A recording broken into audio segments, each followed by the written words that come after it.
It's no problem filming at 5 a.m. because everyone's quiet, but by 9, everyone's still asleep. That's right, rowdy 9 a.m. That's right. And we That's don't good. listen. We have a reputation. We still love you. So, hey, it's good to be back talking through another week of questions and answers. Remember, last week was about the value of question and answers to just improve wellness, right? To take that next step, sometimes you have to bring your guard down, ask someone near you about a question, maybe answer it for somebody else that you care about. Well, this week it shifts a little bit to the idea of barriers, that question and answers often are the bridge over a void or a chasm. They're a way to get over a barrier, to figure out what do you need to do to get to that next level of whatever you're trying to improve on.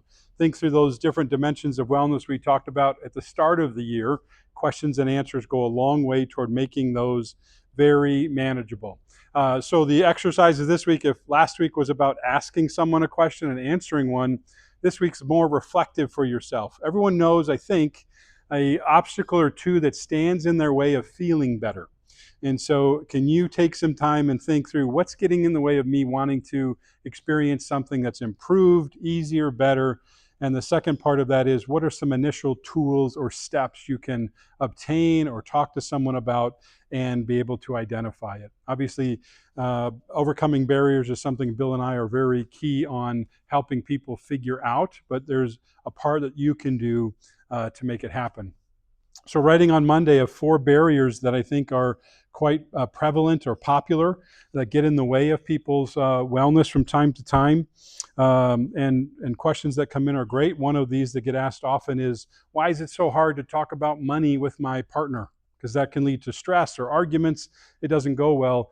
I'm suggesting it boils down to 2 things. One is just personal autonomy and trust, because money is about personal freedom. And when people have to be able to do that, but you haven't talked with someone about how do we manage that, how do we budget that, how do we weave those 2 things together, then autonomy is like unclarified and people start to get defensive. The other part is trust.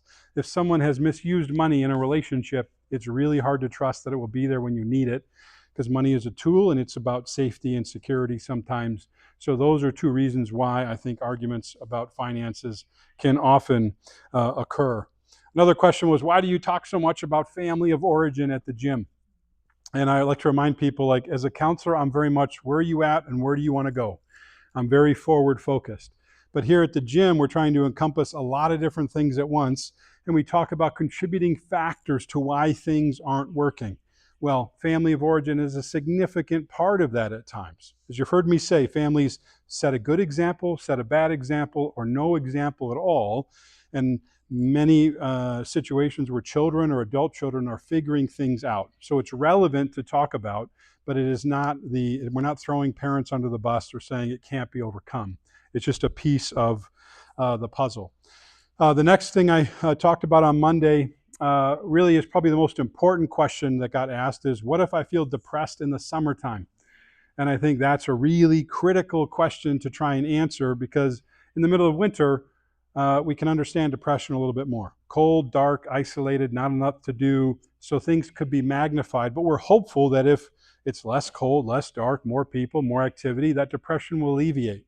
Well, if you find that depression still being strong in the middle of July, as if coming off of 4th of July weekend, and you still feel like, I don't have energy, I don't want to do anything, I don't want to go outside or be around people, those are some pretty significant signs of depression. So if you experience that yourself, or you know someone that's talking about that, in the middle of our beautiful summer in Wisconsin, that means there's probably some levels of concern that should be addressed as soon as possible, at least within a support network coming together.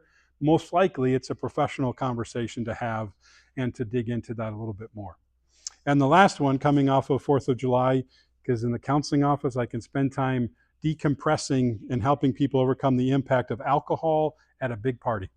So people ask, like, how do I know if I control alcohol or it controls me? How do I know if I have a problem or not? So two 2-week experiments go this way. First one is take 2 weeks, go without alcohol, see if your mood changes or you're a totally different person.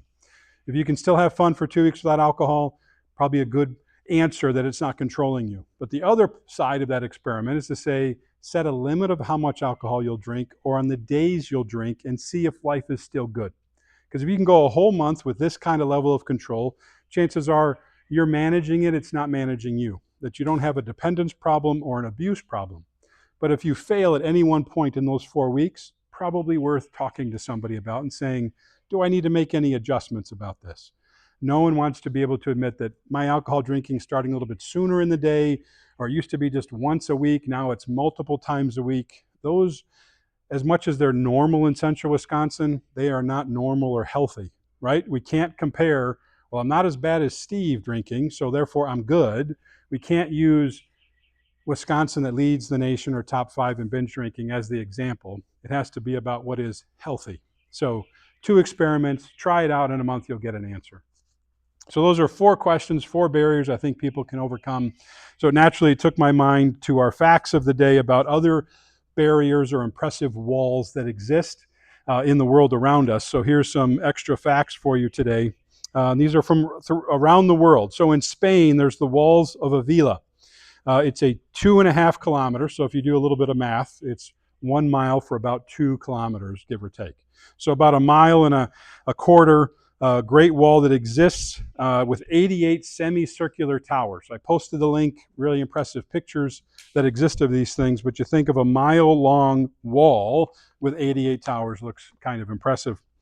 Then in Croatia, the Walls of Stone, S-T-O-N, is about 3-mile-long wall, and they built it as the Republic of Ragusa to cover and protect their salt flats. You think about when that was built, how important salt was to food preservation and everything else. So they keep getting bigger. The Diyarbakir walls in India, it's almost 3 miles long. I like this one because it's in Turkey, but it's withstood the Roman, Byzantine, and Ottoman empires. If something's been around that long and surviving all of those, it's a little impressive. There's a fort in India. I will not try and pronounce the name of it, okay, but it is about 18 miles long around a single fort in India, a wall that big for one fort. And the one we all probably know of, the Great Wall of China, that's about 13,000 miles long, started in the Ming Dynasty and has been added to a variety of times after that. So we know that those are big walls, hard to ignore, but it's a great metaphor for the walls in your world, the barriers that stand in your way of getting to where you want to go. Opens the door to our question this morning. What are some of the impressive walls or barriers or land masses that you've been around that have really impressed you? Maybe you've been to the Great Wall of China. Maybe you've walked on it or been at it. If so, great job. But are there some other ones you've been around that just seem quite impressive to you? The Fort Peck Dam. That's the world's largest earth-filled dam in Can you say it again, Will? Imagine like Fort Peck Dam in South Dakota? North Dakota. North Dakota? Imagine like a 5-mile-long dam, and it's boulders the size of houses. It's enormous. Wow. That's good. It's really big. Others? You're And talking like man-made. either way, man-made, natural. What else has been? Because Arches National Park just blew my mind. Arches National Park. You see pictures and it just doesn't do it any sort of justice Hmm. to how beautiful the rock formations are there. Okay. Yeah.